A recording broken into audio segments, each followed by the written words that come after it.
Welcome to Company Showcase, an advertising feature on HowStreet.com. I'm Jim Goddard. I'm speaking with Larry Reaugh. He's the CEO and president of American Manganese. Welcome back to the show, Larry. Thanks, Jim. Larry, was it really hustling and bustling at the Vancouver Resource Investment Conference last weekend? Well, I'd have to say yes. I haven't seen a crowd that big in a number of years. And, we had a good location where people were coming in the door and walking by our aisle, so we had, very good intermittent interest in our booth.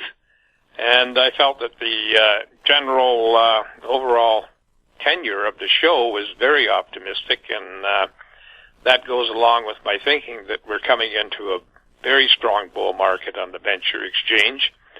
You're starting to see that with some of the palladium stocks, that have been dormant for, I guess, as long as every other stock out there. But they have, doubled and tripled in the last little while. But they're kind of running on the price of palladium, which hit $2,500 an ounce. And I can remember when palladium was $100 an ounce and gold was about $800 an ounce. So that's a big switch around.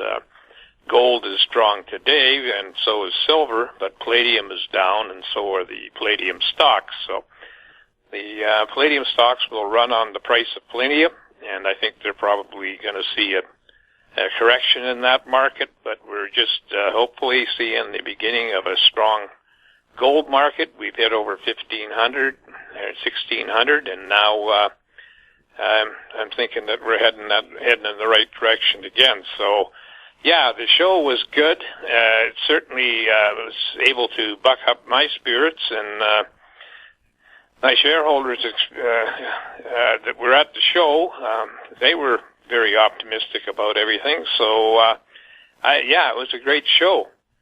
And speaking of shows, we just did a press release here yesterday on attending the show in Austin, Texas, called Fully Charged, and that's probably a better venue for us than the resource show because there'll be a lot of EV car enthusiasts there, as well as people that are interested in technology. It's the world's #1 clean energy and electric vehicle show.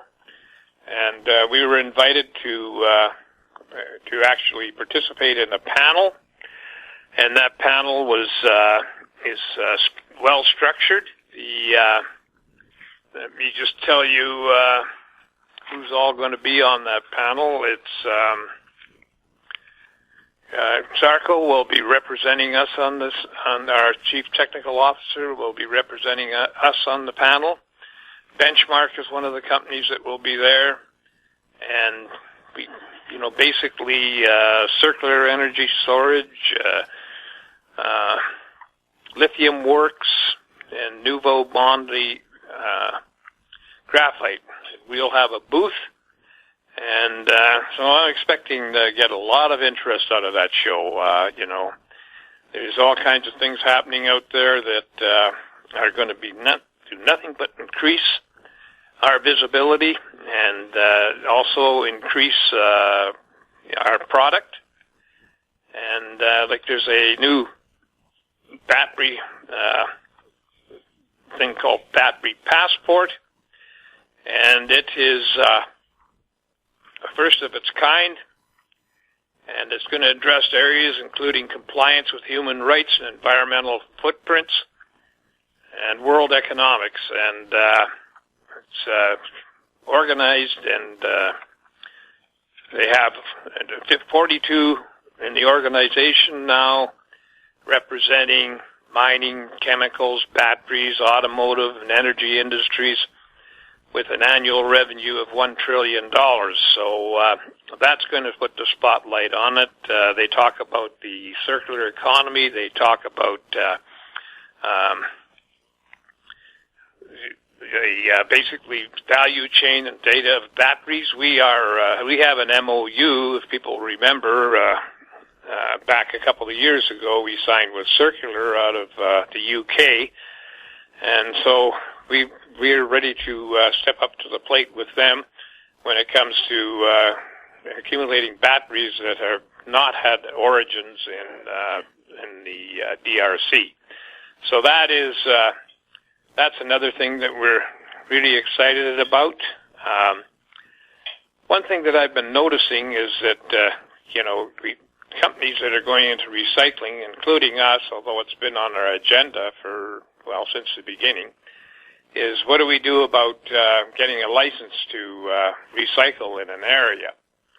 And I read an article where a South Korean recycler had, basically almost 2 years ago announced that it was going to build a recycling plant in New York State, and they haven't done so yet. But the stuff I'm reading is that they're basically not being able to answer questions from the population in the area or the government on how they're going to keep this thing as a clean tech and not pollute the landscape. And that's one of the areas that we have worked on. We want to keep our close to 100% recoveries and have a circular economy, and we're working on that. And, this takes time and a lot of effort, but I think we're one of the few companies that will be able to maybe get through a environmental permitting phase when we're ready to go, reveal the location of where the plant is. And when I say reveal, it's still up in the air where we're going to locate that plant. We've had people in Canada that talked about, governments that say, if you go into northern Ontario, that might be the place. Well, that may depend on a lot of conditions that we'll have to examine before we went there. The Lower Mainland's another place that people talk about putting in a recycling plant, seeing as it's for scraps, cross-border scrap material, which is basically benign.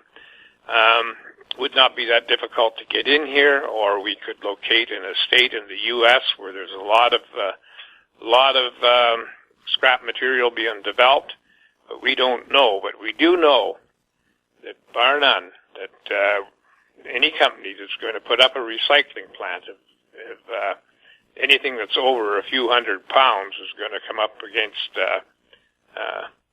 basically getting an environmental permit to do so, and whether it's a municipality, a city, a county, or a province, or whatever, that where this plant is located, you're going to have to meet the environmental requirements, and you're probably going to have to invent a lot of those requirements along the way. So I'm looking forward to a great year. I think this is fantastic, and we've got a lot of attachments to go with the podcast. For example, there was an interview with Save Canadian Mining that was done by Steve Darling, and I'm going to be attaching that. I'll be attaching other items that will be of interest to our readers and shareholders. And I know that everybody is waiting, as we are, to release at least preliminary results on the stuff we're doing for the DOE labs. And so I'm hoping that we can do that very shortly. Cometco has been very busy catching up on projects and starting new projects. So, we're in the queue, and all we can do is hope that we get the results very soon, that we can at least put out preliminary results. So I'm excited. I think this is going to be a great year. I think that we're coming into a very strong bull market, which will change the goalposts. I think with this Save Canadian Mining and going after the predator shorters is going to have a definite effect on the market sometime this year. And because basically you got companies out there that are destroying economies and not building economies, and that is not a good thing. So you got to bring back that uptick rule. And I'm looking forward to next weekend being in Austin. That will be a very exciting arena for us, and And one of our directors is coming up from Mexico to join us, Ed Skoda, so we're looking forward to seeing him. And that's basically what I'm going to talk about today, Jim. Larry, for people new to American Manganese, what is the company all about? American Manganese is a critical metals company that has a focus on recycling lithium-ion batteries, which is like urban mining. And I want to remind people there's not a lot of difference between treating the batteries and getting out the cathode materials than there is in mining a project when it comes down to the milling and the preparation of the material that you need. We have a lot of information at our website, AmericanManganeseInc.com, where people can do due diligence, and we're traded in on the Canadian market, the TSX Venture Exchange under the symbol AMY. We're traded in the U.S. under the symbol AMYZF, and we're traded in Frankfurt under the symbol 2AM, and we can be reached at our at least people can reach me at my email address, lreaugh, R-E-A-U-G-H, at amymn.com, or give us a phone call at 778-574-4444. Larry, thank you so much for the update. Well, thank you, Jim. I've been speaking with Larry Reaugh, CEO and President of American Manganese. I'm Jim Goddard. Our conversation took place on January 24th. Comments made on Company Showcase are an expression of opinion only and should not be construed in any manner whatsoever as recommendations to buy or sell any financial instrument at any time. Archived online at HowStreet.com. Company Showcase is a production of How Street Media Incorporated.